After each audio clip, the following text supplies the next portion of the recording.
Fala jovem, seja bem-vindo ao canal. Hoje nós vamos falar de uma questão de fisiologia humana, mais precisamente sobre hematopoiese, que é a produção de células sanguíneas. Bora pro enunciado?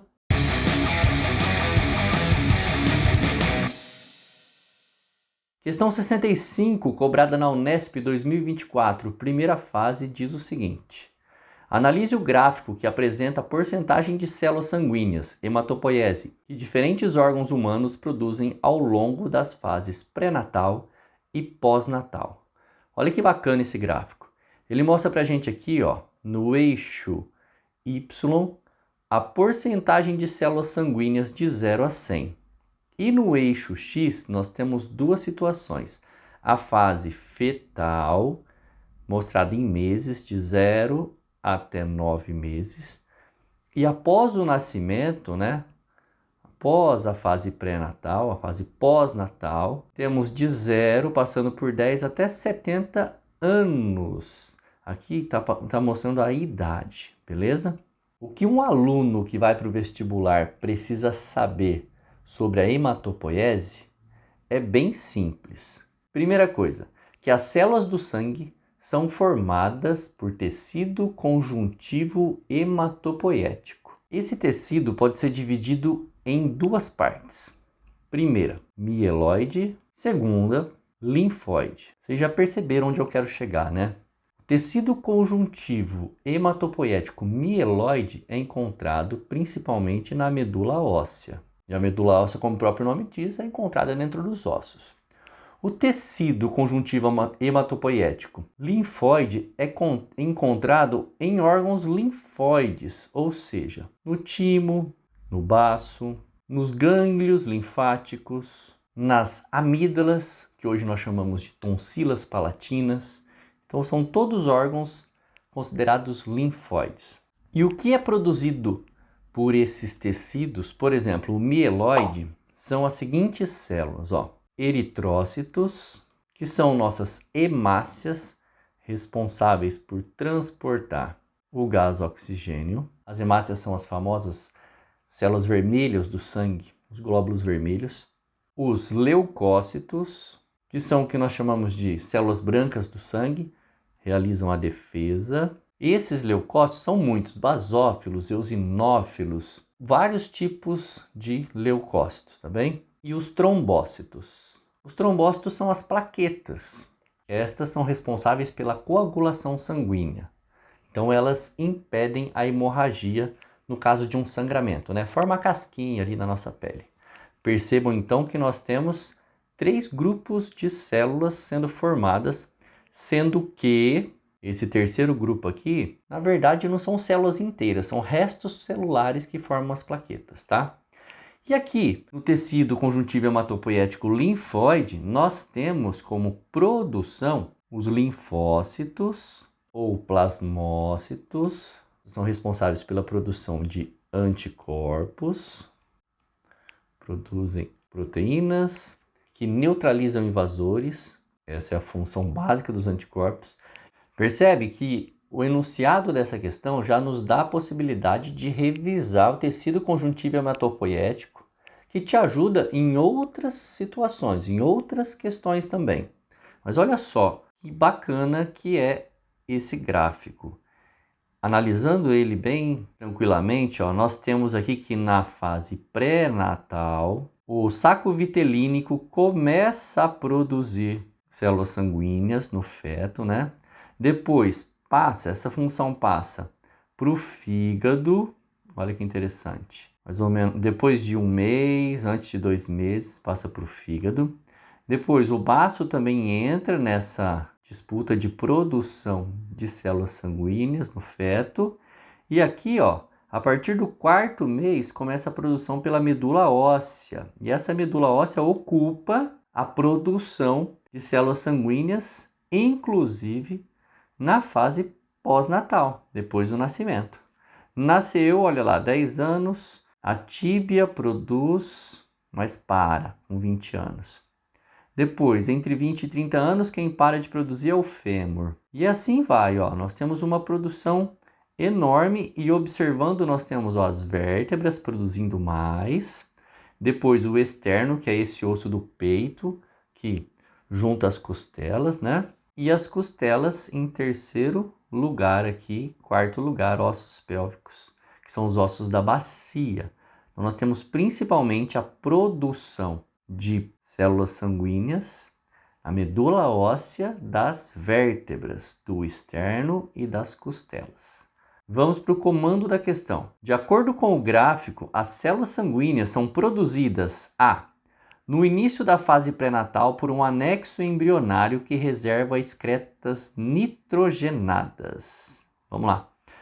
Bom, para começar, anexos embrionários no corpo humano não é igual aos anexos embrionários em aves e répteis. No ovo das aves e dos répteis, quem reserva excretas nitrogenadas é o alantoide.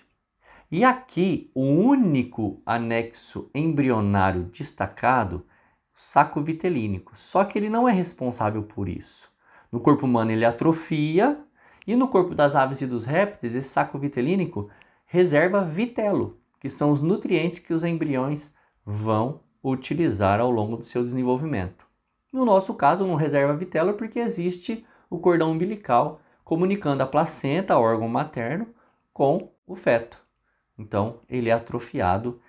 Essa daqui não é a nossa resposta, tá bem? Letra B. As células sanguíneas são produzidas no final da fase pré-natal pela medula óssea amarela e pela medula óssea vermelha.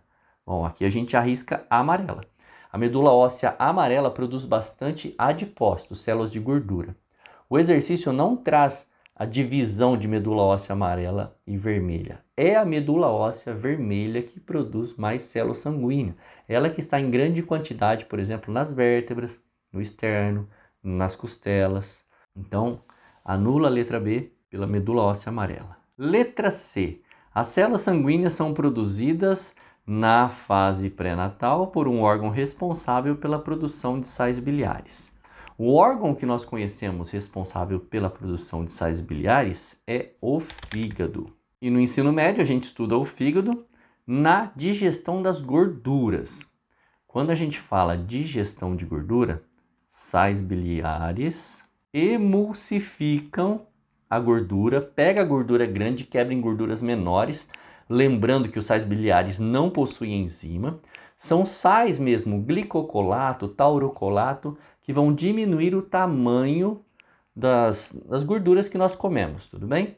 E depois o pâncreas age na digestão das gorduras com as enzimas lipases.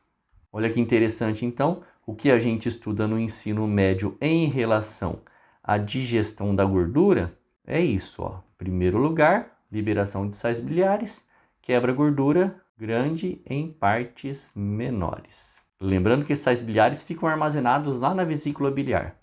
Depois, as lipases pancreáticas, que são liberadas no intestino delgado, pegam essas gorduras menores e quebram em lipídios. Falando de digestão da gordura, nós temos tanto o fígado quanto o pâncreas participando. Isso é estudo de sistema digestório básico. Mas essa questão nos traz algo a mais. Fala que existe um órgão que produz sais biliares, ou seja, o fígado, produzindo células sanguíneas no feto. Olha só o fígado bem aqui, ó. Ele está assim produzindo. Percebe que ele está produzindo quase de 2 meses até 7 meses? Então, praticamente 5 meses de vida do feto, o fígado está produzindo uma grande quantidade de células sanguíneas. Então, essa é a nossa resposta. Na fase pré-natal, por um órgão responsável pela produção de sais biliares, que é o fígado, acontece a produção de células sanguíneas. Agora, por que a D e a E estão erradas? Vamos nessa. As células sanguíneas são produzidas na fase pós-natal por órgãos do sistema locomotor ligado a músculos lisos. Músculos lisos não estão ligados ao esqueleto. Você percebe? Todos esses órgãos fazem parte do nosso esqueleto. Então, na fase pós-natal, os músculos que estão conectados ao esqueleto são os músculos estriados esqueléticos e não o músculo liso. Ou os músculos lisos, que são os não estriados. Esse é o erro aqui. Letra E. Células sanguíneas são produzidas na fase pós-natal e a partir dos 30 anos de idade pelos ossos do sistema esquelético axial. Olha só. Células sanguíneas não são produzidas a partir dos 30 anos de idade pelo sistema esquelético axial, tá? Elas são produzidas antes, olha lá, pelo saco vitelínico, pelo baço, pelo fígado, pela medula óssea de vértebras, externo, costelas, ossos pélvicos. Olha só, nós temos muitos órgãos que produzem células sanguíneas, inclusive não são do esqueleto axial.